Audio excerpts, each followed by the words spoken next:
what is happening in the world today is truly what I call a sexual revolution. A sexual revolution is not to be defined in terms of something that is new in our times. It is just like a revolving door when you go to a hotel. It just goes round and round. And so when I speak about sexual revolution today, I mean that we are going back to where something has already happened. So what we are seeing today is actually nothing new at all. Not really new.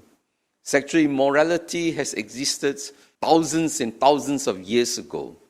It is something inherent in man because of human nature that is broken, that is weak.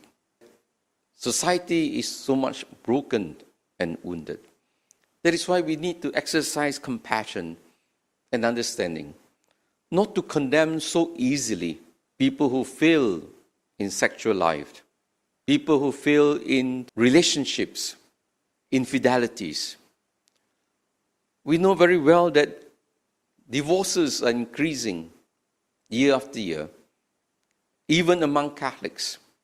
We have one of the highest numbers of divorces, even though we are the ones who champion the indissolubility of marriage. But to know the doctrine is one thing. To know the ideal is one thing. But can we live out the ideal? That is why we need to really try to understand the situation, the challenges facing our married couples today. Because the temptations are many. Not just from within the broken nature. It is the environment. So it takes two to get a person tempted. First, we have a broken nature, wounded nature. Then we have the environment, the ambience. Today, we know that the lifestyle has changed. Divorce is much more tempting and much more easier. The time spent between the husband and wife gets lesser and lesser. There is lesser time to share their feelings, their emotions, less time for physical intimacy even. And so there is a gradual distancing. And so misunderstanding takes place. When there are children, there will be even more issues because of the demands of the children. There will be tension. Secondly, because of technology. Today, world is changing. Abortion, pregnancy today can be curtailed because we know how to prevent. And today also with modern science, surrogate motherhood, freezing the embryos of the mothers, IVF, all this makes it possible even to have children without getting married. And last of all, today with the social media, it is very difficult. Today, our young people, in fact, all of us, don't say young people alone, we are no more educated by the church. We are no more influenced by the church. We are influenced by social media, by what we read, what we watch on televisions, entertainment, YouTube, all the celebrities, many even political leaders, corporate leaders. Their private life is messy, but it is okay. It's acceptable.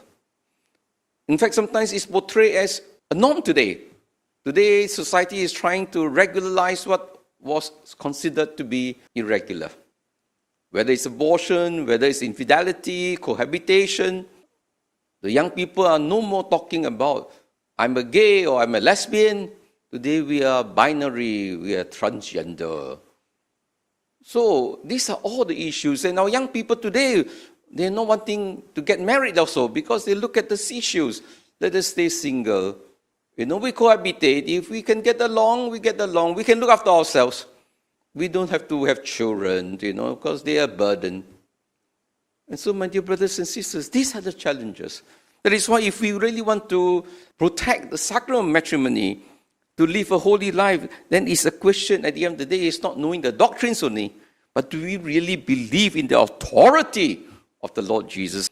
Unless we have deep faith in Jesus, I don't think we can really live out these doctrines, these moral teachings of the Scriptures. So, falling in love with Jesus, believing in Him, accepting His word is a prerequisite.